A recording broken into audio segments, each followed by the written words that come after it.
বন্ডচন্ড আছে। কি আছে? বন্ডচন্ড আছে। একদল আছে মুরিদ করায় কিন্তু নামাজ পড়ে না। ওই আমাদের ওই শরীয়তপুরে একটা আছে, নাম করলাম না, এটা নাম বললো ঘৃণা করে। ওরা হিন্দু না মুসলমান বোঝা যায় না। একবারে সামনের উপরে যায় আসন বাসন সাজাইয়া কি করে না করে বেড়া বেড়ি একসাথে, লজ্জা শরম, কুত্তা দেখলে ওদেরকে শরম পায় যে তোরা মানুষ হইলি। হ্যাঁ, আর এক দল আছে প্রত্যেক মাজারে মাজারে ওর মোজ দাড়ি কুন্ডা কোন দিকে গেছে ঠিক নেই, গোসল 1 মাস 6 মাসে নাই, শরীর থেকে দুর্গন্ধ আসতেছে, নামাজ রোজা কিচ্ছু নেই, খালি গাঁজা খাবে। তো গাঁজা যদি তোর এত খাওয়া লাগে তুই লালনের মাজারে যা, শাহপরানের মাজারে যাস কেন, শাহ মুস্তাফার মাজারে যাস কেন? তোর গাঁজা মাজা খাওয়া যদি এত দরকার হয় তাহলে কেন তুই ওই ঢাকা শহরের সেই গোলাপ শাহর মাজার বাইসে নিস? তুই লালনের মাজারে চলে যা, মানে ওখানে ওপেন গাঁজা খাইলেও কেউ ধরবে না, নিষেধ করবে না। লালন নিজে গাঁজা খাইছে, ওর ভক্তবিন্দুদেরকে গাঁজা শিখাই দিয়ে গেছে। শাহপরান জীবনে গাঁজা খাই নাই, গাঁজার জন্য আসে নাই, দিন প্রতিষ্ঠিত করার জন্য এসেছিলেন। কথা বলে ঠিক কিনা? আমরা সুন্নিরা এই সমস্ত মাজার পূজা শিরিক বিদআতের সাথে আমাদের কোনো সম্পর্ক নাই, কোনো সম্পর্ক নেই। মানুষ আমাদেরকে ট্যাগ করে, আমরা বলি মাজার পূজা।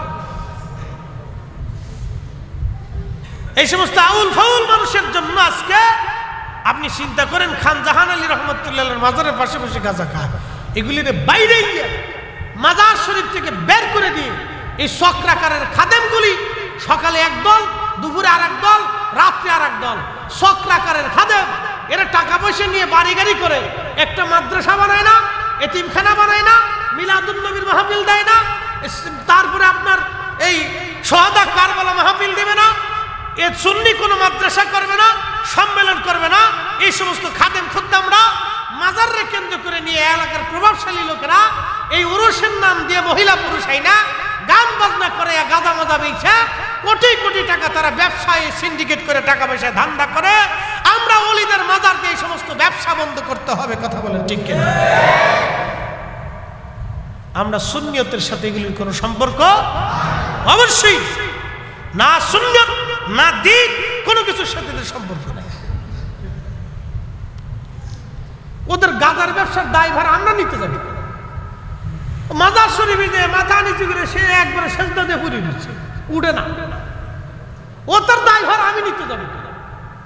ওরা ব্যবসা করে বাড়ি গাড়ি বানাইতেছে, এটার দায়ভার আমি কেন নিতে যাবো?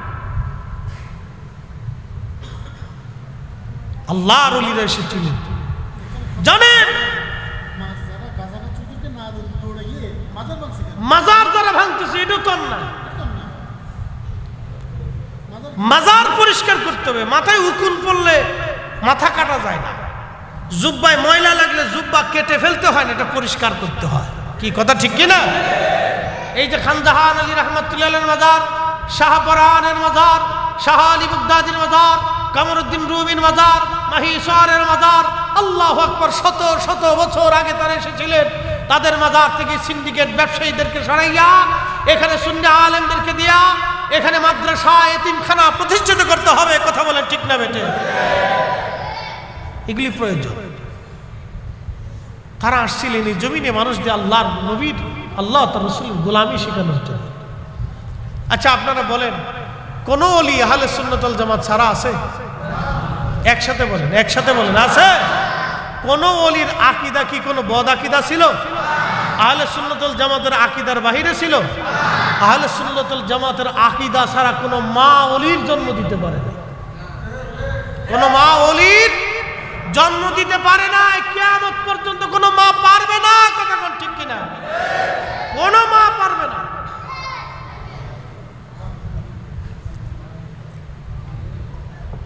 প্রিয় ভাইরা আমার, আমরা ওলিদেরকে মানি, তাদের বায়াত মানি, কিন্তু শর্ত আছে। এই যে হক্কানি ওলি যারা, পীর মাশায়েখ যারা, তারা মানুষদেরকে বায়াত করান, এই সিলসিলা আজকের না, সূরা মুমতাহিনার 12 নম্বর আয়াতের দিকে যদি আপনি তাকান, আল্লাহ বলেন, হাবিব, মুমিন নরনারীরা যদি আপনার কাছে আসে আপনি তাদেরকে বায়াত করাবেন। প্রথম শর্ত, বায়াত আপনি করাবেন। আল্লাহু আকবার। শর্ত দিয়ে দিলেন আমার আল্লাহ, চুরি করবে না, চুরি করবে না। কালেমার উপরে আগে বায়াত করাইলেন। চুরি করবে না, রাহাজানি করবে না, জেনা করবে না, বহতান করবে না, গীবত করবে না, এইরকম শর্ত দিয়ে আল্লাহ রাব্বুল আলামিন তার হাবিবকে বলেন, হাবিব আপনি বায়াত করান। এই আয়াতের তাফসীর আসছে, হযরত ওমর বলতেন মহিলারা পর্দার আড়ালে থাকতো, পাহাড়ের পাদদেশে আল্লাহর নবী মহিলাদেরকে হাত উঁচা করে বায়াত করাইতেন, পুরুষরা সামনে থাকতো, নবীজি তাদেরকে বায়াত করাইতেন। একসাথে জোরে বলবেন কি মারহাবা। এই বায়াতের ধারা কিয়ামত পর্যন্ত চলতে থাকবে। ওলি আল্লাহদের মাধ্যমে এই বায়াতের ধারা এখনো চলমান। আল্লাহর ওলিদের মজলিসে যখন আপনি বসবেন, তখন দেখবেন ওলি যারা আছেন তারা বায়াত করাইয়া আপনার জিকিরের সবক দিবে, নামাজের সবক দিবে। কথা কোন ঠিক কিনা? আর ভণ্ড যেগুলি, এগুলোকে নামাজ লাগে না, জীবনে একবার পড়লেই চলে। আছে একদল করে সেজদা মসজিদে দিবেন। কালকে একটার কথা শুনতেছি, শোনার পরে শরীরের পশম ধরে গেছে। মসজিদে সেজদা দিবেন কেন? সেজদা দিবেন হলো ওই মানুষের কলবে আল্লাহ থাকে, ওই মানুষেরও দিবেন। চিন্তা করছেন, ওর সেজদা নিয়ে দিচ্ছে মানুষের সামনে, মানে বুঝাইতে চায় ওই যে ওর ঠাকুর, ওই ঠাকুরের সেজদা দিবে। শয়তান কোথাকার, পীরের ঠাকুর বানায় ফেলছেন। আরে পীর তো সম্মানের বস্তু, সম্মানীয় ব্যক্তি, তাকে তো আমরা তাজিম করবো, সম্মান করব, কিন্তু সেজদা না। কি কথা কর না কেন? পীরকে তো সেজদা দেব না আমরা, সেজদার মালিক তো আল্লাহ। কি কথা কর না? সেজদার মালিক কে? সেজদার মালিক কে? আল্লাহ হচ্ছে সেজদার মালিক। আমরা পীর মাসে একজন হাতে পায়ে চুমা দিতে পারি, কদমবুসি করতে পারি, ঠিক কিনা? কদমবুসি করার বিধান আছে, কদমবুসি করার বিধান আছে, কিন্তু সেজদা আল্লাহর জন্য। প্রিয় ভাইরা আমার, আল্লাহর কোরআন বলতেছে তোমরা তাদের কাছে বসো, তাদের সহবতে যাও। জুনাইদ বাগদাদি রাহমাতুল্লাহ আলাইহির খেদমতে এক মুরিদ দৌড়ে আসছে। মুরিদ এসে বলতেছে, হুজুর কোরআন শরীফের একটা আয়াতের সারমর্ম আমার বুঝে আসতেছে না, দয়া করে বলেন। বলতেছে, বাবা কি সারমর্ম বলেন। আল্লাহর বান্দা বলতেছে, হুজুর আল্লাহর কোরআনে বললো, ইয়া আইয়ুহাল্লাযীনা আমানুত্তাকুল্লাহ, তোমরা আল্লাহকে ভয় করো। আমি তো নামাজ, রোজা, জিকির, ফিকির, ইবাদত দিয়ে আল্লাহকে ভয় করলাম, কিন্তু তারপরে আল্লাহ বলেন অকুনু মা'আস সাদিকিন। আল্লাহ কেন সাদিকদের কাছে যেতে বললেন? আল্লাহ কেন তার ওলির কাছে যেতে বললেন? কারণ কি? জুনাইদ বাগদাদি রাহমাতুল্লাহ আলাইহির মুরিদ পাশে বসে বসে হুজুরকে প্রশ্ন করলেন। পিছনে দাঁড়ায়া খাদেম বাতাস দিতেছিলেন। বাতাস যখন দেয় তখন আল্লাহর ওলি ডাক দিয়ে বলতেছে, বাবারে তোমার গায়ে কি পাখার বাতাস লাগে? খাদেম ডাক দিয়ে বলল, মুরিদ ডাক দিয়ে বলল, হুজুর হ্যাঁ, পাখার বাতাস আমার গায়েও লাগে। বলে, বাবা কি জন্য পাখার বাতাস লাগে? বলে, হুজুর আপনার খাদেম আপনার পিছনে দাঁড়ায় দাঁড়ায় পাখা দিয়ে বাতাস দেয়, এই বাতাস আমার গায়ে লাগে, আপনার গায়ে লাগার পরেও আমার গায়ে লাগে। বলে, বাবারে কি জন্য তোমার গায়ে লাগে? বলে, আমি আপনার সহবতে বসছি, সেই জন্য পাখার বাতাসও লাগে। বলে, বাবারে কোরআনের সে আয়াতকে তুমি পড়ো না, ইন্না রাহমাতাল্লাহি কারীবুম মিনাল মুহসিনিন।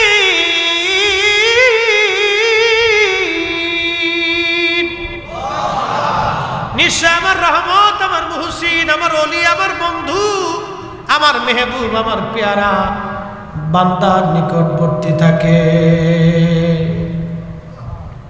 জুনাইদ বাগদাদি রাহমাতুল্লাহ আলাইহি বলেন, বাবারে আমার পাশে বসার জন্য আমার খাদেমের বাতাস তোমার গায়েও লাগে। তার অর্থ হলো, আমার সোহবতের জন্য যদি আমার খাদেমের পাখার বাতাস আমার গায়ে লাগার পরও তোমার গায়ে লাগে। আল্লাহ পাক নামাজের হুকুম দিলেন, ইত্তাকুল্লাহ দিয়ে রোজার হুকুম দিলেন, হজের হুকুম দিলেন, যাকাতের হুকুম দিলেন, আমলের হুকুম দিলেন, হক হালালের হুকুম দিলেন, হালাল হারামের হুকুম দিলেন। ইত্তাকুল্লাহ দিয়ে আল্লাহ সব কোরআনের আইন মানার হুকুম দিয়ে দিলেন। এরপরে ওয়াকুনু মাস সাদিকিন দিয়ে আল্লাহ তার ওলির সোহবতে বসতে বলেন। এই জন্য ওলিদের উপরে আল্লাহর রহমত অবারিত নাজিল হতে থাকে। আমার পাখার বাতাস যদি তোমার গায়েও লাগে, তাহলে ওলিদের কাছে আসলে খোদার রহমত থেকে ওই বান্দারা মাহরুম হয় না, জুদা হয় না। এই জন্য আমার আল্লাহ তার ওলিদের কাছে যাইতে বলছে। জোরে বলেন মারহাবা। আল্লাহু আকবার। কি চমৎকার ব্যাখ্যা ছিল তাদের, কি চমৎকার ব্যাখ্যা। শোনেন আপনারা, গাঞ্জটির কাছে গেলে গাঁজা কিভাবে বানানো যায়, খাওয়া যায়, শেখা যায়, ঠিক কিনা? যারা নেশা করে এদের কাছে গেলে কিভাবে নেশা করে বোঝা যায়। নেশার দৃষ্টিভঙ্গি বুঝবেন। যারা ওই যে গাড়ি চালায়, ড্রাইভার আছে, তাদের কাছে গেলে গাড়ি চালানোর অভিজ্ঞতা জানবেন আপনি। যারা বাবুর্চি আছে, তাদের সহমতে বসলে বাবুর্চিগিরি রান্না বান্নার বিদ্যা বুঝবেন। যিনি ইঞ্জিনিয়ার, তার কাছে গেলে ইঞ্জিনিয়ারিং বুদ্ধি বুঝবেন। যিনি ডাক্তার, তার কাছে বসলে, তার সহমতে থাকলে ডাক্তারি শেখা যায়। আল্লাহর ওলিদের কাছে গেলে ওলি হওয়া যায়। কথা বলেন ঠিক কিনা?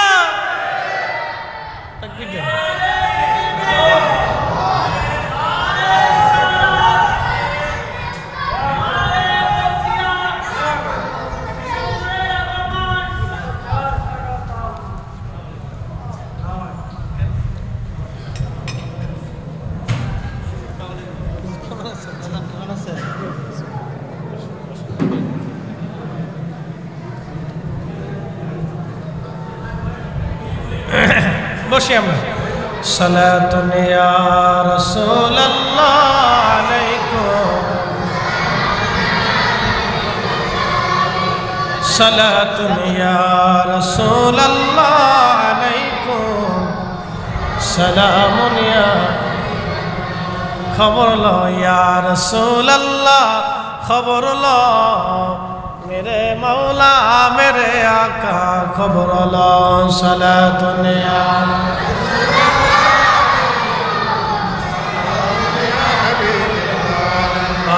सलातुन या रसूलल्लाह अलैकुम सलामुन या हबीबल्लाह।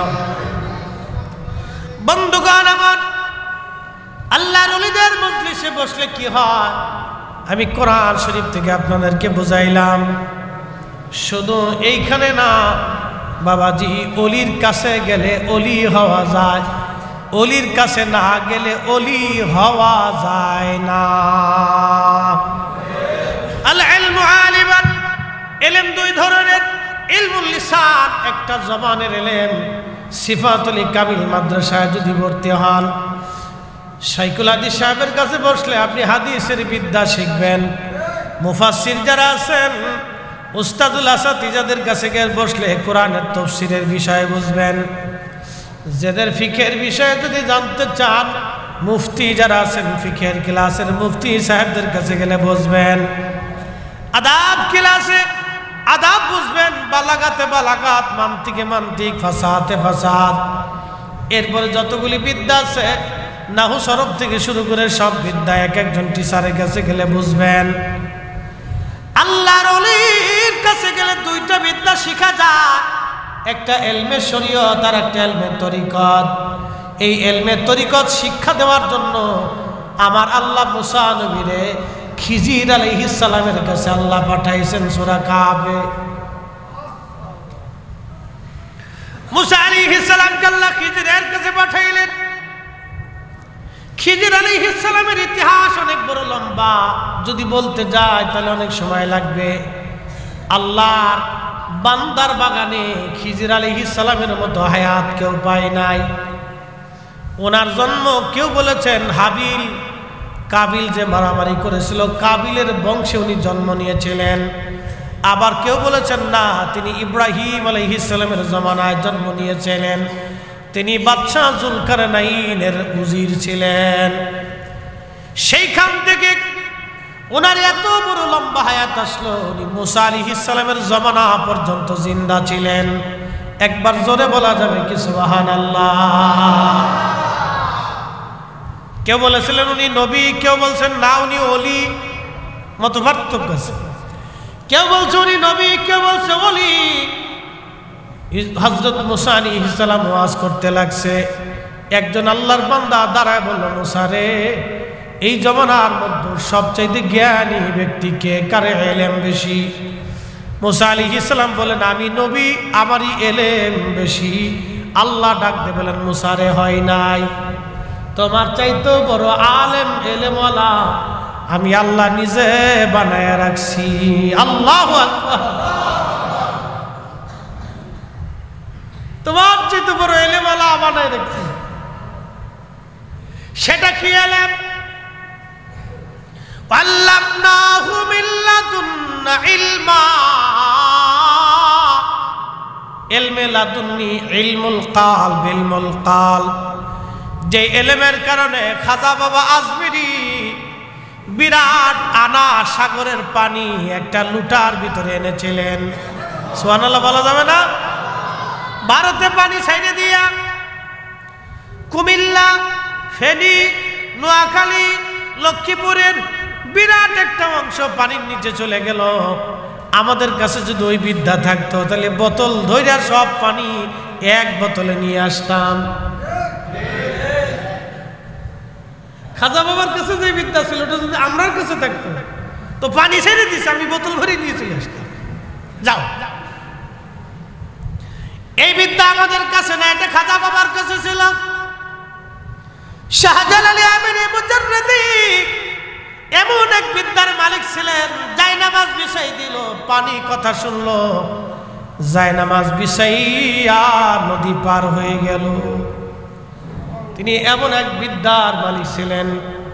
আল্লাহু আকবার। খিজির আলাইহিস সালামকে আল্লাহ একটা বিদ্যা দিলেন, ইলমে লাদুন্নি। আল্লামা ইমাম নাসাফি তাফসীরে নাসাফির মধ্যে লেখেন, মা হাসাল লিল আব বিতরিকিল ইলহাম। হযরত খিজির আলাইহিস সালাম এই বিদ্যা আল্লাহর ইলহামের মাধ্যমে জানতে পারতেন। ইলহাম তো এখনো চালু, কিন্তু আমার কাল মরা। আল্লাহ আমার কাছে পাঠান না, কারণ এটা ধারণ করার ক্ষমতা আমার নাই। এই বিদ্যা ধারণ করার ক্ষমতা আমার কাছে নাই। পারমাণবিক বিজ্ঞানীরা পারমাণবিক সম্পর্কে বিরাট বড় জ্ঞানী। আমার দেশের যিনি কৃষি কাজ করে তার যদি নিয়া ওই রূপপুর পারমাণবিক কেন্দ্রে নিয়ে যদি তার চাকরি দিয়ে দেন, আর যদি তার এখন ভাইরা পারমাণবিক কেন্দ্রে তুমি চাকরি করে এটা সুন্দর করে নির্মাণ করে দাও, কৃষক যেমন পারবে না, আমরা ইলমুল কালবের অধিকারী হতে পারি নাই। এই জন্য আল্লাহ আমাদের কালবে ইলহাম করে না। কথা কোন ঠিক কিনা? যারা পারে না আরে খালি বেদাত বেদাত বেদাত।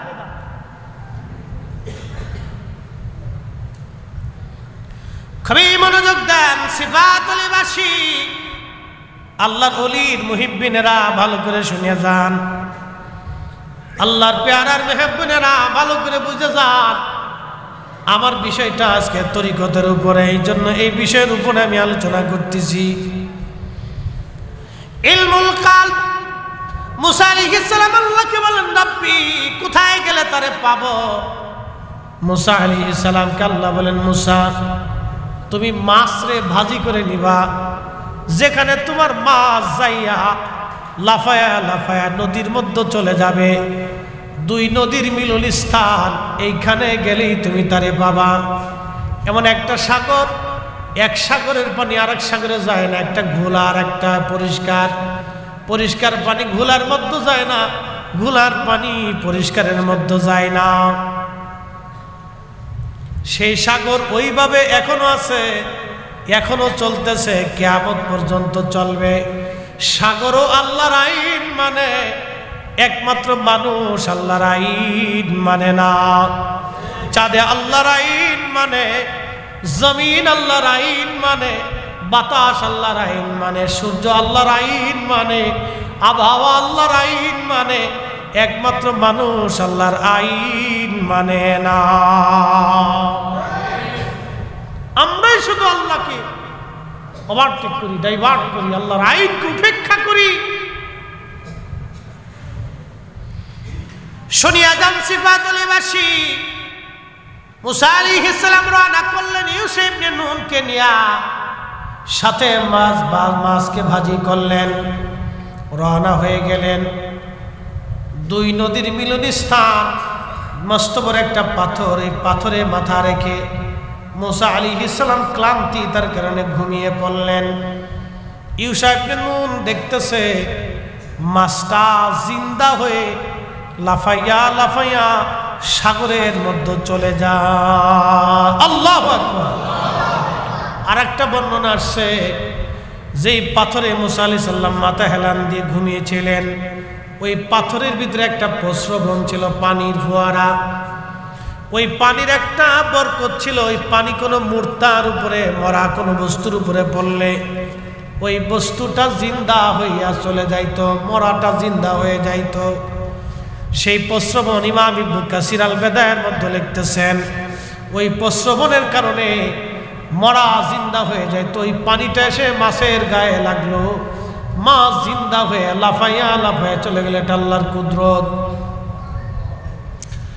হযরত ইউসা ভুলে গেলেন মুসা আলাইহিস সালামকে নিয়ে রওনা। আরো একদিন এক রাত পথ চলেছে, বিরাট বড় ক্ষুধা লেগে গেল মুসা আলাইহিস সালামের। আল্লাহরই পয়গম্বর ডাক দিয়ে বলেন, ইউসা রে, ভাজা মাছ ছিল, ক্ষুধা লেগেছে, দাও খেতে বসি। আল্লাহর বান্দা নবী ইউসা ইবনে নুন ডাক দিয়ে বলেন, নবী গো, শয়তান আমারে ভুলিয়ে দিছে, আমার মনেই নাই।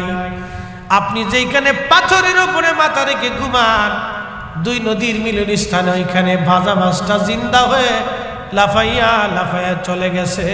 মুসা কালিমুল্লাহ আলাইহিস সালাম ডাক দিয়ে বলেন, ইউসা ইবনে নুন রে, করছো কি? ওই জায়গার সন্ধান আমি করতেছিলাম। আবার তারা একদিন এক রাত অতিক্রম করে এই জায়গা আসার পরে দেখলেন একজন আল্লাহর বান্দা সবুজ চাদর মোড়া দিয়া, সবুজ চাদরের বিছানা বিছাইয়া মোড়া দিয়া, ওই পাথরেই চাদর মোড়া দিয়ে আল্লাহর বান্দা শুয়ে আছে। মুসা আলাইহিস সালাম যা সালাম দিলেন, আসসালামু আলাইকুম ওয়া রাহমাতুল্লাহ। খিজির আলাইহিস সালাম চাদরের ভিতর থেকে বললেন, এই দেশে কি সালামের প্রচলন আসেনি? বলতেছে, হ্যাঁ। বলে, আপনি কে? বলে, আমি মুসা। তখন হযরত খিজির বলেন, আপনি বনি ইসরাইলের নবী মুসা? বলে, হ্যাঁ। কি জন্য আপনি আমার কাছে আসছেন? বলে, আমার রব আপনার কাছে আমাকে পাঠাইছে, আপনার কাছে একটা বিশেষ জ্ঞান, এলেম আছে, ওই এলেমটা আমি জানার জন্য আসছি। খিজির আলাইহিস সালাম ডাক দেয়া বলেন, আপনি সবর করতে পারবেন না, ধৈর্য ধরতে পারবেন না। এলেমটা আমার কাছে যে এলেম আছে সেটা আপনার কাছে নাই, আপনার কাছে যেটা সেটা আমার কাছে নাই। আপনি যেই বিদ্যা শিখার জন্য আসছেন, এই বিদ্যা শিখার জন্য আপনার ধৈর্য ধরতে পারবেন না। মুসা আলাইহিস সালাম বলেন, ইনশাআল্লাহু মিনাস সাবিরিন, আল্লাহ চাহে তো আমি ধৈর্য ধারণকারীদের অন্তর্ভুক্ত হব, আপনি আমারে রাখেন। বলে, রাখতে পারি, আমার কোনো কাজে আপনি প্রশ্ন করতে পারবেন না। আমি যে কাজ করব এই কাজে আপনি প্রশ্ন করতে পারবেন না। দেখেন, আউলিয়া কেরামের সোহবতে যাইতে হবে। আল্লাহর কোরআনে আল্লাহ এইভাবে লিখে দিচ্ছে। ওরা বেদাত আর শিরিক খুঁজে পেয়েছে। আরে বাজারে তো মাল ফরমালিন থাকে, পচা গলা থাকে, 2 নম্বর থাকবে, তার জন্য তার বাজার নষ্ট না। বাজারে মানুষ যাওয়া বন্ধ করে না, মাজারে তো 2 নম্বর থাকবে। কিন্তু তাই বলে এদেশের মুসলমান সঠিক ওলিদের মাজারে যাইতে বন্ধ হবে না। কথা বলেন ঠিক না বেটা?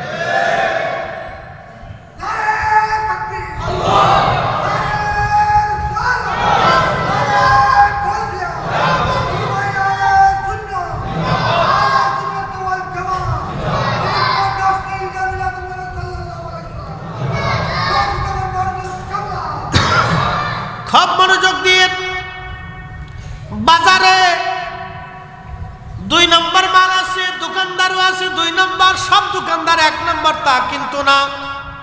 মাল 1 নম্বর সপ্তাহ না, 2 নম্বর 3 নম্বরও আছে। ফরমালিন সারা ফরমালিনওয়ালা সব আছে, আপনি পাবেন। তাই বলে কেউ কিন্তু বাজার করা বন্ধ করে নাই। আপনার বাজার যদি বন্ধ না হয় তাহলে মাজার অলিদের জগতে, পীর মাশায়েখদের জগতে 2 নম্বর আছে। তাহলে আমরা কেন আল্লাহ পাইতে 2 নম্বরের ভয়ে 1 নম্বর অলিদের থেকে দূরে থাকব? আমাদের জীবন থাকতে আমরা অলিদের থেকে জুদা হব না। কথা বলেন ঠিক না বেঠিক? আমরা অলি থেকে কেন জুদা হব? বেশি খুশি যাব, যেখানে হক আছে, সুন্নিয়ত আছে, ঈমান আছে, রাসূল প্রেম আছে, নবীর গোলামি আছে, আমরা সেখানে আছি। কথা ঠিক কি না? আমরা সেখানে যাই। কোরআন সুন্নাহর বাহিরে প্রশ্নই আসে, কোরআন সুন্নাহর বাহিরে প্রশ্নই আসে। আমি সেখানে কেন যাব? কোরআন সুন্নাহর বাহিরে যেটা বুঝতে হবে ওখানে ফরমালিন আছে। কি আছে? ফরমালিন আছে। আর কোরআন সুন্নাহ যেটা, এটা ফরমালিন মুক্ত, বেজাল মুক্ত। আপনি কি মানতে? তো 2 নম্বরের ভয়ে আমি তো বাজার বন্ধ করি নাই, খাবার বন্ধ করি নাই, খালি ফতোয়া আসে এখানে। পীরের কাছে গেলে শিরিক শিরিক শিরিক, খালি শিরিকের ফতোয়া। আজ পর্যন্ত বাজারে তো কেউ আগুন দিল না, যে বাজারে 2 নম্বরে মাল বেচে আগুন দিয়ে পুরাই দেয়, তা দেয় না। ব্যাংকে সুদের কারবারি হয়, কেউ ব্যাংক পুরাই না। দেশে বহুত পতিতালয় আছে, ওটা পুরাই না। কারণ পতিতালয় পুরাইতে হলে তো যারা পুরাইতে যাবে পতিতালয়ের মেয়ে যে কটা আছে তাদের বিয়ে করতে হবে, তাদের জায়গা দিতে হবে, তাদের খাবারের ব্যবস্থা করতে হবে, কর্মসংস্থানের ব্যবস্থা করতে হবে। তার জন্য তাদেরকে একবারে তাদের স্ত্রী বানিয়ে ঘরে নিয়ে আসতে হবে। এই জায়গায় নাই, খালি যত ফতোয়া এই পীর ওলিদের কাছে আসলে খালি শিরিক শিরিক শিরিক শিরিক করে খালি চিৎকার করে, চিৎকার করতেছে। আমরাও তো জানি বাজারে 2 নম্বর মাল আছে, আমরাও জানি পীরের বাজারে 2 নম্বরও আছে। এগুলো থাকবেই, আগেও ছিল, খালি এখন আছে তা না, আগেও ছিল, আগেও ছিল। কিন্তু এগুলি বেশি কিছু আমাদেরকে, যেখানে কোরআন আছে, সুন্নাহ আছে, আহলে সুন্নাত ওয়াল জামাতের একই আকীদা আছে, আমাকে সেখানে যাইতে হবে। কতক্ষণ ঠিক কিনা? আর হেতেকের ভিতরে পীর আছে, কিন্তু নবীর নূর মানে না। কি কথা কন না? দুরূদ সালাম মানে না, রাসূলের ইশক মানে না। এই বেলায় গেলে সেই বেলায় নাই, এটাও আছে। এটা বুঝে শুনে আপনাদেরকে নিতে হবে। প্রিয় উপস্থিতি, আল্লাহর ওলি যারা, তাদেরকে মেনে চলতেই হবে। মুসা আলাইহিস সালাতু ওয়াস সালাম বলেন, হুজুর আপনার সাথে আমারে রাখেন। বলে, ধৈর্য ধরতে পারবেন না? পারবো। 2 জনে পথ চলতে লাগলেন। একটা নদী পার হওয়া লাগবে। একটা নৌকায় উঠলেন। মাঝি খিজির আলাইহিস সালামকে দেখে চিনে ফেলছে। নদী পার করার পরে যাত্রীদেরকে নামাইয়া খিজির আলাইহিস সালাম বলেন, একটা কোরাল আনো। কোরাল এনে নৌকার মাঝখান থেকে গোলই কেটে নৌকা ফুটা করে কোরাল দিয়ে কুবাইয়া নৌকা ভাঙ্গিয়া খিজির আলাইহিস সালাম নৌকা ডুবাই দিলেন। কিন্তু মাঝি পয়সা নেয় নাই, মাঝি পয়সা নেয় নাই। মুসা আলাইহিস সালাম পয়সা দিতে গেলেন। খিজির আলাইহিস সালাম, মাঝি ডাক ডাকা, হুজুর আপনাদের কাছ থেকে পয়সা নেব না, আপনারে আমি ভালো করেই চিনি, আপনি খিজির আল্লাহর ওলি। কেউ বলেছেন নবী আপনি আল্লাহর পেয়ারা বান্দা, আপনার কাছ থেকে কোনো পয়সা নেব না। একবার জোরে বলবেন কি মারহাবা। পীর মাশায়েখদেরকে আগে থেকে মানুষ ভালোবাসে, আল্লাহর ওলিদেরকে আগে থেকে মানুষ ভালোবাসে। এই ভালোবাসার দলিল ফতোয়া দিয়ে বন্ধ করতে পারবে না। কি কথা ঠিক কিনা? এই ভালোবাসা ফতোয়া দিয়ে বন্ধ করতে পারবে না। কারণ এটি ভালোবাসা আমি দিইনি, উনি দিচ্ছেন, আসমানওয়ালা দিচ্ছে। আসমানওয়ালা বলছেন, যখন কোনো বান্দা আমারে খুশি করে তখন আমি তামাম মাখলুককে তার দিকে ঝুঁকাই দিই। আসতে হয়ে গেল না? সুবহানাল্লাহ। মাখলুককে তার দিকে কি করি? ঝুঁকায়া দেই, ঝুঁকায়া দেই। তখন এই মাখলুকগুলি তার দিকে ঝুঁকে যায়, অটোমেটিক মানুষ ঝুঁকে যায়। দলিল দিয়ে ঝুঁকার লাগে না, জোর করে ঝুঁকার লাগে না, এমনি ঝুঁকে যায়। তো খিজির আলাইহিস সালাম নৌকা ডুবাই দেওয়ার পরে মুসা আলাইহিস সালাম বলতেছে, হুজুর একটা কাজ করলেন, এই বেটা গরিব মানুষ, আপনি তো নৌকাটারে আমরা ফিরি ফিরি পার করে দিল, তারপরে আপনি নৌকাটা ডুবাই দিলেন, এটা কাজ হলো? খিজির আলাইহিস সালাম বলতেছে, হুজুর আপনার না শর্ত ছিল আমার কোনো প্রশ্ন করতে পারবেন না, আপনি তো প্রশ্ন করে ফেলছেন, এখন থাকতে পারবেন না। হুজুর এইবারের জন্য আমারে রাখেন, আপনি রাগ করেন না। হযরত মুসা আলাইহিস সালাম খিজির আলাইহিস সালামকে মানায় নিলেন, দুইজন আবার রওনা। বহু দূর যাওয়ার পরে দেখতেছে একটা ছোট্ট বাচ্চা, সুন্দর দেখা যায়, খেলাধুলা করে। খিজির আলাইহিস সালাম তারে ডাক দিয়ে বলেন, বাবা ছোট্ট এদিকে আসো বালক। ছোট্ট বালকটা আসার পরে খিজির আলাইহিস সালাম তারে শুয়াইয়া পার মধ্যে চাপা দিয়ে ধরে তার ঘেঁটি মুচড়ায় ভেঙে ফেললেন। কোন বর্ণনা আসছে ছুরি দিয়ে তার গলা কেটে ফেললেন। বলেন তো, একটা নিষ্পাপ বাচ্চাকে যদি এইভাবে মারা হয় আপনি যেমন মানবেন না। মুসা আলাইহিস সালাতু ওয়াস সালাম চেতে গেলেন, বলে হুজুর করলেন কি? একটা ছোট্ট বাচ্চা কোন অপরাধ করে নাই, নিষ্পাপ, এই বাচ্চাটাকে আপনি এইভাবে মেরে ফেললেন, সেটা কেমন হলো? খিজির আলাইহিস সালাম বলেন, হুজুর প্রশ্ন ছিল, শর্ত ছিল, প্রশ্ন করতে পারবেন না, আপনি প্রশ্ন করেছেন আর থাকতে পারবেন না। বলে হুজুর এইবারের জন্য রাখেন, আবার যদি প্রশ্ন করি তাহলে আপনার থেকে জুদা করে দিয়েন। ঠিক আছে তো? বলে হ্যাঁ ওয়াদা করলাম। আবার যদি প্রশ্ন করি আমাকে ছেড়ে দিবেন। আবার দুইজন রওনা, এক কারিয়ার মধ্যে গেলেন। 3 দিন না খাওয়া, ক্ষুধার্ত তারা। সারা গ্রাম ঘুরে ঘুরে বলেন, 2টা রুটি দাও, আমরা ক্ষুধার্ত মুসাফির। সারা গ্রামের একজন মানুষও খাবার দেয় নাই। কি পাথর দিল গ্রামের মানুষ, দেখছেন? সারা গ্রাম ঘুরছে, একটা গ্রামের এক পরিবারও 2জনকে 2টা রুটি দিল না। এমন কঠোর আত্মার মানুষ ছিল তারা, এত কঠিন। এজন্য আমরা সর্বশ্রেষ্ঠ, আমাদের ওলিরা সেরা।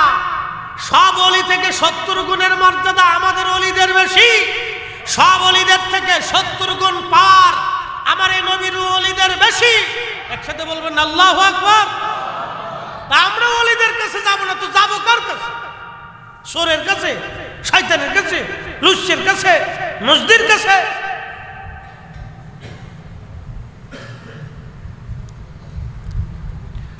বন্ধু আমার, হযরতে খিজির আলাইহিস সালাতু ওয়াস সালাম মুসা আলাইহিস সালাম বের হতে লাগলেন।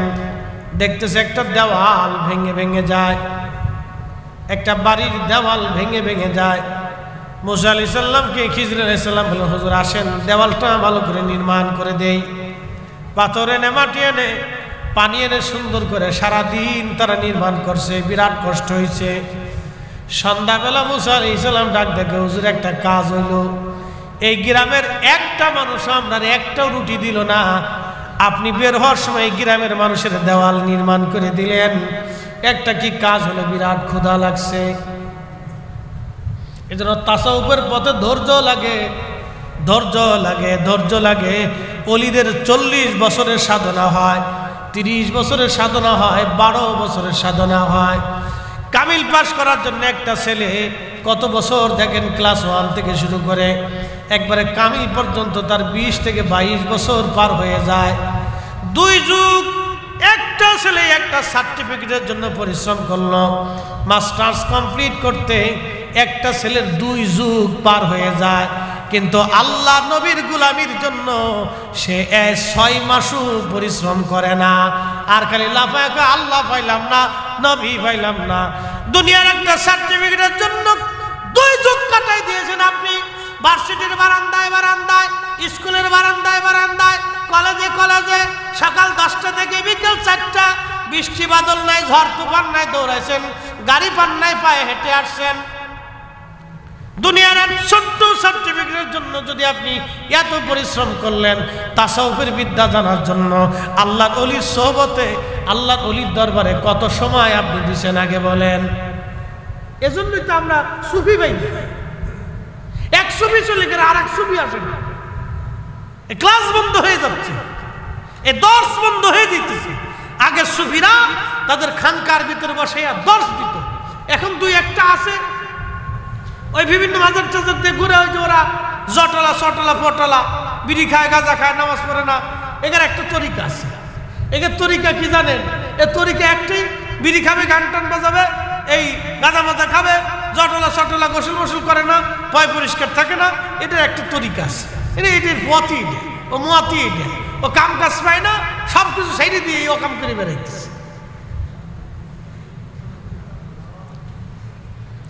এই জন্য আমাদের তাসাউফের ক্লাসের দর্শ বেশি বেশি দরকার, ঠিক কিনা?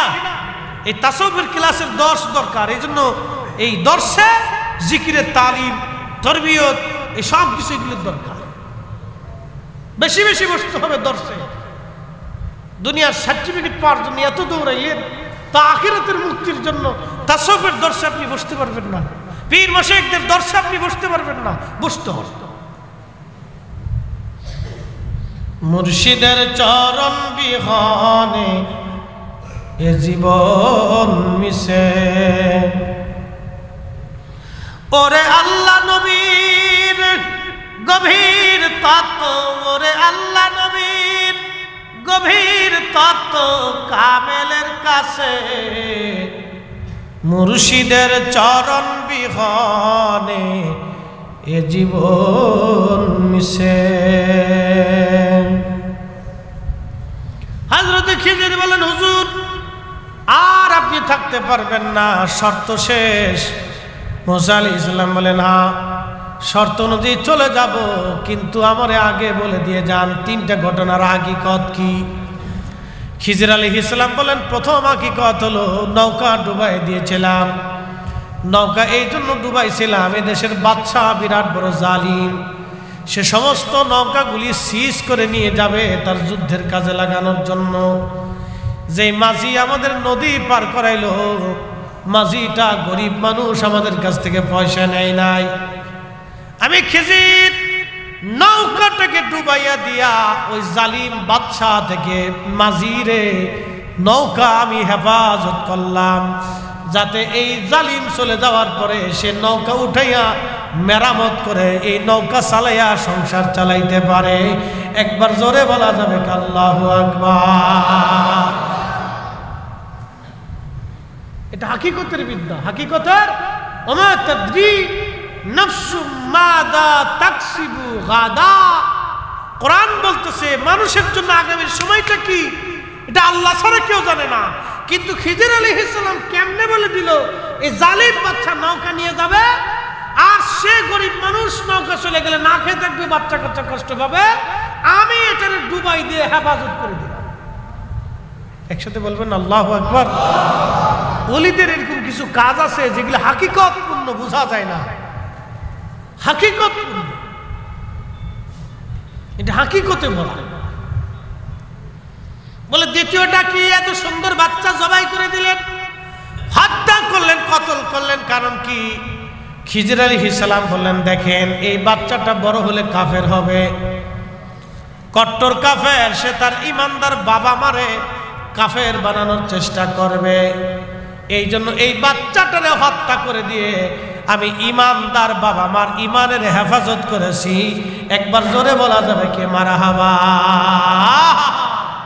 দেখেন কত গভীর তত্ত্ব, কত গভীরের কথা, যে সেই বেঈমান হবে আর বেঈমান করবে। মানুষ ইমানদার হবে না বেঈমান হবে আল্লাহ ছাড়া তো কেউ জানে না। সেই লৌহে মাহফুজের লিখিত সংবিধান আল্লাহ খিজির আলাইহিস সালামের কাছে পাঠাই দিছে। খিজির আলাইহিস সালামের কাছে যদি এই সংবিধান আসে, আর আমার রাসূলের বেলায় যখন আমরা বলি আল্লাহ জানে নবী জানে, তখন ভাই সাহেবরা আমরা তো শিরকি শিরকি শিরকি শিরকি, কি কথা কন না কেন ভাই সাহেবরা? আপনাদেরকে বেদাতি বেদাতি বেদাতি কয় কি?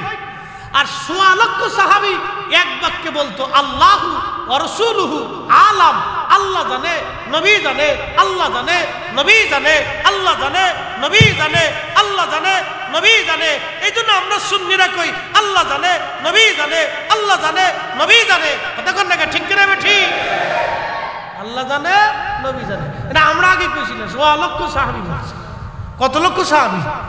সোয়া লক্ষ, এক দুইজন সাহাবী না, সোয়া লক্ষ সাহাবী বলছে। মুসা আলাইহিস সালাম বলল, হুজুর 3 নাম্বারটা কি? দেওয়াল নির্মাণ করে দিলেন, ওরা খাবার দিল না আমরা। এমন জালিমের জালিম, সারা গ্রাম ঘুরছি, প্রত্যেক বাড়ি বাড়ি গেছি, একটা রুটিও দিছে না। বলতেছে, হুজুর এই সারা গ্রামের মানুষ কত বড় জালিম তো দেখছেন, এই যে দেওয়ালটা নির্মাণ করছি এটা দুটো এতিম বাচ্চার দেওয়াল। বাবা মারা গেছে, মারা যাওয়ার আগে কিছু সোনা দানা টাকা পয়সা এতিম বাচ্চাদের জন্য দেওয়ালের নিচে, মাটির নিচে এসে গেঁথে রাখছে। যদি দেওয়ালটা ভেঙে যায় তাহলে এলাকার মানুষ কত বড় কঠিন হৃদয়ের, যারা আমাদেরকেও খাবার দেয় নাই, একটা রুটি দেয় নাই, তারা যদি জানে এই দেওয়ালের নিচে এতিম বাচ্চার সম্পদ লুকানো আছে, ওরা সব নিয়ে যাবে, এতিমদেরকে কিছুই দেবে না। এই জন্য দেওয়াল পুনরায় নির্মাণ করে দিয়ে আমি এতিম বাচ্চাদের হক রক্ষা করেছি। একবার জোরে বলা যাবে কে মারহাবা? এটার নাম আল্লামনাহু। কোরআন বলছে আল্লামনাহু মিল্লাদুন্না ইলমা, আমি ইলমে লাদুন্নি দিয়েছিলাম, এক বিশেষ ইলম। আরে বিশেষ ইলম যদি খিজির আলাইহিস সালামকে দেওয়া হয়, আমার নবীর উপরে ঈমান আনার কারণে খিজির ইলমের অধিকারী হয়েছে, যে আমার রাসূলের ইলমের কোনো তুলনা হতে পারে না। কথা বলেন ঠিক না বেঠিক? আমার রাসূলের ইলমের তুলনা। শোনেন, আল্লাহ তার রাসূলকে এই ইলমটা শিক্ষা দেওয়ার জন্য নবীকে আল্লাহ দুনিয়াতে পাঠিয়েছে। কোরআনে কায়ত আল্লামনাহু, আল্লাহ পাক কোরআনে বলতেছেন, কামা আরসালনা ফীকুম রাসূলাম মিনকুম ইয়াতলু আলাইকুম আয়াতিনা। আমার আয়াতসমূহ উম্মতকে বিধানাবলী এর হাকিকত মারিফত আপনি নবী জানাবেন। ওয়ায়ুযাক্কিকুম, উম্মতকে পবিত্র বানাবেন। ওয়ায়ুযাক্কিকুম ওয়ায়ুআল্লিমুকুমুল কিতাবা ওয়াল হিকমা, আপনি উম্মতকে কিতাব শিখাবেন, হিকমত শিখাবেন, কোরআনের আইন শিখাবেন, সুন্নাহ শিখাবেন এবং কিতাব আপনি শিখাবেন।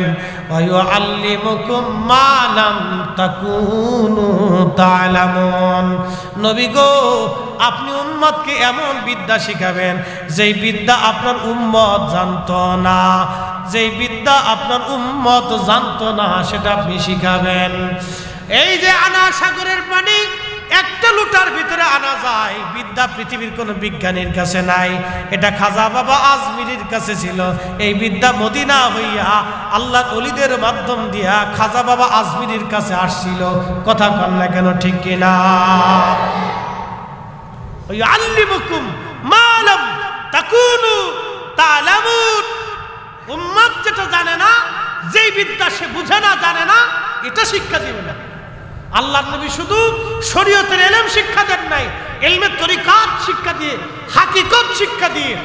এই জন্য জমিনে অসংখ্য ওলি আসছেন, সুফি সাধকরা আসছেন, তারা এসে মানুষদেরকে এই হাকিকত শিক্ষা দিয়ে গেছেন, এই কারামত দেখিয়ে দিয়ে গেছে। মুহতারাম উপস্থিতি, আল্লাহর কোরআন শরীফ থেকে এগুলি স্বীকৃত। এখন কেউ যদি অস্বীকার করে, এটা ওনার সাবজেক্ট। কোরআনের এক অংশ মানবেন আর এক অংশ মানবেন না, তাহলে তো মুসলমান হওয়া গেল না। কথা ঠিক কিনা? কোরআনে কি শুধু জিহাদের আয়াত আছে, রাজনীতির আয়াত আসছে? এগুলিও আসছে। আল্লাহর নবী শুধু যুদ্ধ করেন না, জিহাদও করছেন, আবার এই দর্শ দিয়েছেন।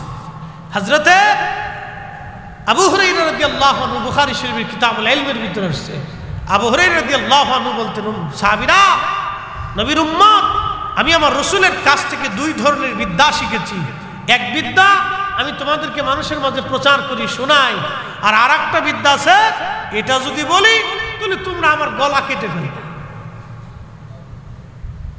আরেকটা বিদ্যা আছে, এটা যদি বলি তো তোমরা আমাকে গলা কেটে ফেলবে, মেরে ফেলে দেবে। কে এটা কোন পাগল আসছে দেশে? ইলমে জাহির, ইলমে বাতিন। তো ইলমে জাহির ও বাতিনের পরিপূর্ণতা শেখার জন্য আপনাকে তাসাউফের পথে আসতে হবে, ওলির বায়াত নিতে হবে। বুঝে সুঝে নিতে হবে। আবার গান জুটি ফান জুটি পাল্লায় করেন না, কিন্তু বুঝে সুঝে নিতে হবে। আপনাকে বুঝে সুঝে এরকম কামিল দেখা, আল্লাহওয়ালা দেখা, কোরআন সুন্নাহর এই রূপে রূপান্তরিত হওয়া দেখা আপনারা তাদের কাছ থেকে বায়াত নেবেন এবং বসবেন তাদের মহব্বতে, তাদের সুলুকে, তাদের পথে আপনার জীবনকে আল্লাহ কুরবানি করার তৌফিক নসিব করুন। সকলে বলেন আমিন। এই জন্য অলিদের দরকার, বিরাট দরকার। অলি ছাড়া এ জমিন কখনোই ছিল না। কিয়ামত পর্যন্ত অলি শূন্য হবে না, অলি থাকবেই কিয়ামত পর্যন্ত। এটা মনে রাখবেন। যে যত ফতোয়া মারুক কাজ হবে না। কেউ যদি মনে করে আহলে সুন্নাত ওয়াল জামাতের ধাক্কা দিলেই বঙ্গোপসাগরে চলে যাবে, পদ্মা নদীতে চলে যাবে, না, আহলে সুন্নাত ধাক্কা দিলেই পদ্মা নদীতে যাবে না। এদেশে যত সুন্নি দরবার আছে, যে দেশে যত সুন্নি মাদ্রাসা আছে, এদেশে যত সুন্নি দরবার আছে, সব দরবার যদি এক কাতারে চলে আসে তাহলে গগন বিদারী বিরাট বড় মিছিল, শুধু মিছিল হবে না, ঢাকা শহরে মানুষ জায়গা দেওয়ার জায়গা হবে না। কথা বলেন ঠিক না?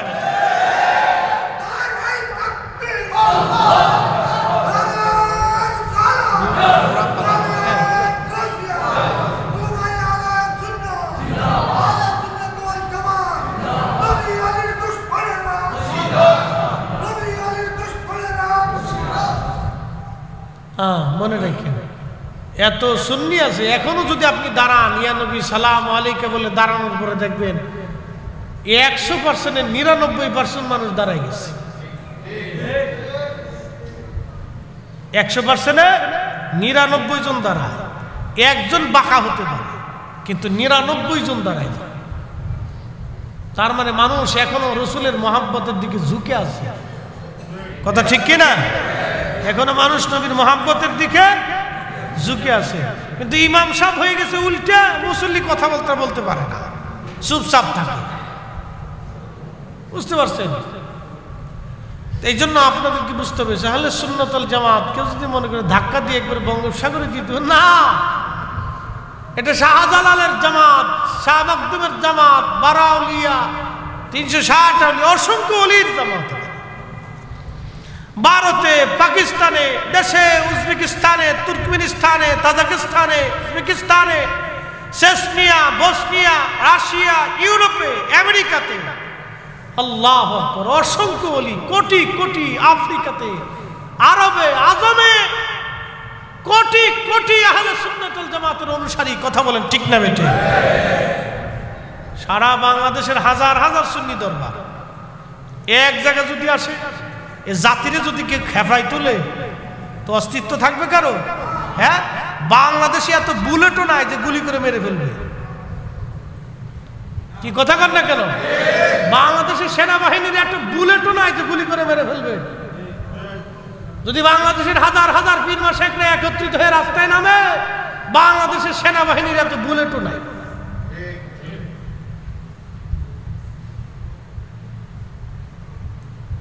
এই জন্য সময়ের দাবি ঐক্যবদ্ধ হওয়া। আল্লাহ আমাদের সকলকে বোঝার তৌফিক দিক। সকলে বলে না আমি। তবে সুন্নিরা, তরিকতপন্থীরা উগ্র না। আমরা দাঙ্গা হাঙ্গামা, মারামারি, কাটাকাটি, বিশৃঙ্খলা, অশান্তি এগুলি তো আমরা পছন্দ। আমাদের মুহিব্বিন, মুরিদিন, আশিকিন ভাই তরিকতপন্থী সুন্নি, আমরা এগুলো তাদেরকে শিখাই না। আমরা শিখাই সহমর্মিতা, ভালোবাসা, উচ্ছৃঙ্খল না, বিশৃঙ্খল না, আমরা আদব শিক্ষা দিই। কি কথা ঠিক কিনা? তবে এগুলি কিন্তু দুর্বলতা না। পৃথিবীতে যেই সময় যখনই সুফিরা খেপেছে তখনই বহুজনের রাজত্ব ধ্বংস হয়েছে। আরে ভারতের সোমনাথ মন্দির পর্যন্ত তারা ধরে রাখতে পারে না। এক আবুল হাসান খেরকানের জুব্বার বদৌলতে। আল্লাহু আকবার বলবেন না? সুফিরা খেপলে উপায় নাই, ঘটনা বলেই দিয়ে যাই, যেহেতু আসছে কষ্ট হইতেছে না আপনাদের, আর লম্বা করবো না, অনেক রাত হয়ে গেছে। মোহতারাম, আল্লাহ আমাদেরকে এই সুফিদের পথে চলার তৌফিক দিক বলে না আমি। যুগে যুগে যত ইতিহাস দেখবেন, রাজা বাচ্চাদের, সম্রাট আকবর পর্যন্ত অস্তিত্ব ছিল না। মুজাদ্দিদ আল ফিসানিরে খেপাইয়া ধরেন ধরেন ধরেন ধরেন চেয়ার ভেঙে গেছে। সালাতুন ইয়া রাসূলুল্লাহ সালামুন ইয়া হাবিব। আরেকটা দেন, সালাতুন ইয়া রাসূলুল্লাহ আলাইকুম সালামুন ইয়া। আমার দিকে তাকান, মুজাদ্দিদ আল ফেসানি, আমার দিকে তাকান, বাচ্চারা আমার দিকে তাকান। মুজাদ্দিদ আল ফেসানি সিরহিন্দিরে খেপাইয়া সম্রাট আকবরের মুঘল বাদশাহী শেষ হয়ে গেছে, একসাথে বলবেন না আল্লাহু আকবার। শাহজালাল আমিনের খেপাইয়া গোরগোবিন্দ দেশ থেকে পালাইছে, কতক্ষণ থেকে ঠিক কিনা?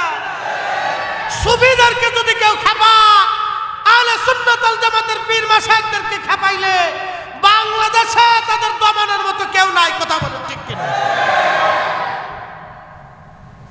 তেমন এক জামাত, এদেরকে খেপাইলে বাংলাদেশে না সারা পৃথিবীতে এদেরকে দমানোর কেউ নাই। সোমনাথ মন্দির ধরে রাখতে পারে নাই, ভারতের সমস্ত হিন্দু বাহিনী এক হয়ে যুদ্ধ করে সোমনাথ মন্দির ধরে রাখতে পারে নাই। আবুল হাসান খেরকানি রে খেপাইয়া এক জুব্বা দিয়ে হয়ে গেছে সারা। একসাথে বলবেন আল্লাহু আকবার। এটা এমন এক জামাত, তবে এরা সহজে খেপে না। ধৈর্য হারা হয়ে গেলে যারা খেপাবে তাদের অস্তিত্ব থাকবে, পিঠের চামড়া থাকবে, সালা করেও থাকতে পারবে। আল্লাহ আমাদেরকে আহলে সুন্নাত ওয়াল জামাতের প্রতি কবুল করুক, সকলে বলে না। কথা বাড়াবো না, বহুদূর কালকে জুলুস আছে, অনেক ঝামেলা। আমারও জুলুসে থাকতে হবে ভৈরবে, দূরত্ব অনেক, সেখান থেকে সাইডে আবার মৌলভীবাজার মাহফিল আছে। দোয়া করবেন ইনশাআল্লাহ, দূরের উপরে আছি। আল্লাহ সর্বক্ষেত্রে, রাস্তাতে, পথে, নিরাপত্তার চাদরে আল্লাহ সুন্নি প্রত্যেক আলেম পীর মাশায়েখদেরকে আবৃত করে রাখো। বাংলাদেশের যে সরকার যে সময় আসে, তারা সে সময় তাদের শান্তিপ্রিয়ভাবে সমান অধিকার দিয়ে, সমান মর্যাদা দিয়ে তারা দেশ চালায়। আমরা তাতে কোনো